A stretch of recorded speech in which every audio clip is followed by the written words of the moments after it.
In Kolkata, insurgency is likely to increase in the northeast after the Doklam standoff with China, and there are already signs of it in the region. Former GOC-in-C Eastern Command Lieutenant General Mukherjee said here today. Whenever India has annoyed China or there has been a border-related issue between the two countries, it has aided insurgents in the northeast, Mukherjee told the Economic Times, and commenting on the plausible fallout of 74-day standoff with the Chinese at the Doklam in the Sikkim sector in 2017. Consequent to Doklam, insurgency will increase in the northeast, and the signs of these are already evident. The retired Lieutenant General, who is the Vice President of the strategic think tank CENERS-K, said. Mukherjee said that the Doklam is neither the first time nor the last time that China has made such an attempt. Its army will keep coming and camp at the places of that country's strategic interest. In Doklam, they will eventually try to twist the Bhutanese state to get what they want. He said and claimed that the Chinese have not left the Doklam but have only stepped a little back. The Center for East and the Northeast Regional Studies, or the CENERS, in Kolkata, which has as its patron former Army Chief General Shankar Rai Chaudhary and the advisory former Air Chief Marshal Arup Raha, is organizing a two-day dialogue on Indo-China issues and the relation between the two Asian giants. The seminar, to be held on February 2nd and the 3rd of 2018, is scheduled to be attended by the Ministry of State of External Affairs General retired V.K. Singh, and will deal on the issues ranging from the political, economic and the military capabilities to problem and the prospects relating to the bilateral investments. Professor Guo-in-C, the Director of Institute of International Strategic and Policy Analysis of Shanghai University of International Businesses and Economics, will be there and the lone Chinese speaker at the event, which is also scheduled to be attended by the US and the Japanese diplomats.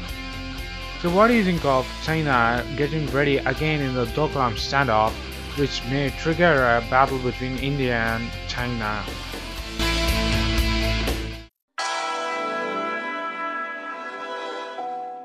The last time any country put boots on the moon was in 2013, when China landed its U-2 rover there.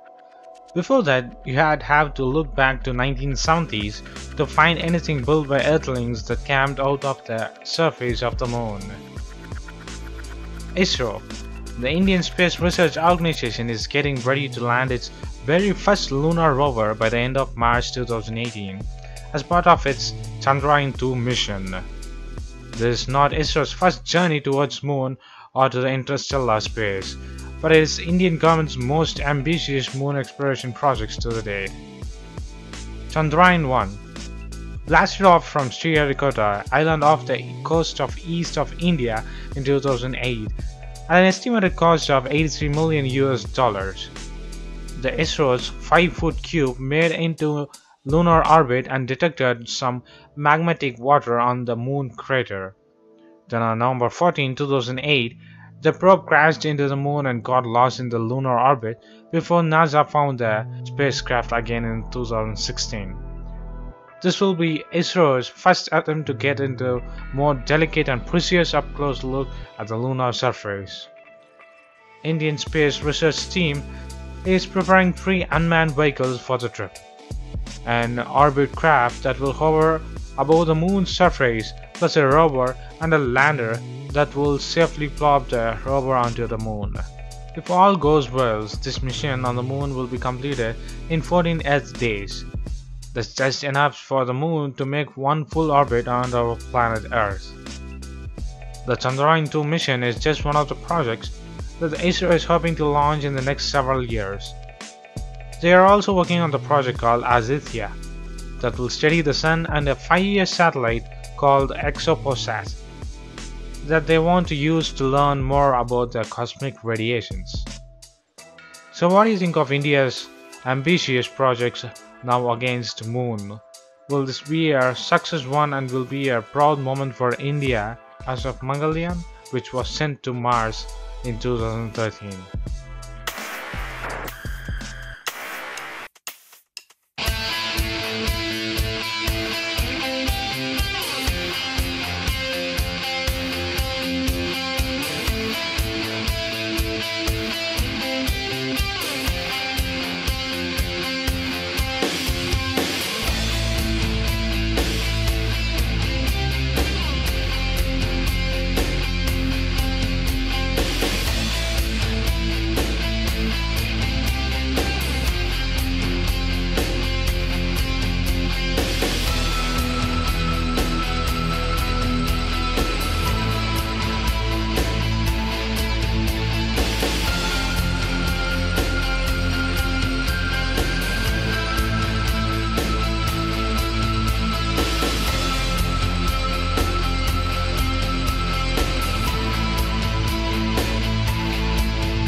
India Motor has taken an initiative of installing green energy by installing one of the largest rooftop solar project of 6 megawatts.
In China's Shandong province are the birthplaces of Confucius and Mencius, two great Chinese philosophers who lived 2,500 years ago.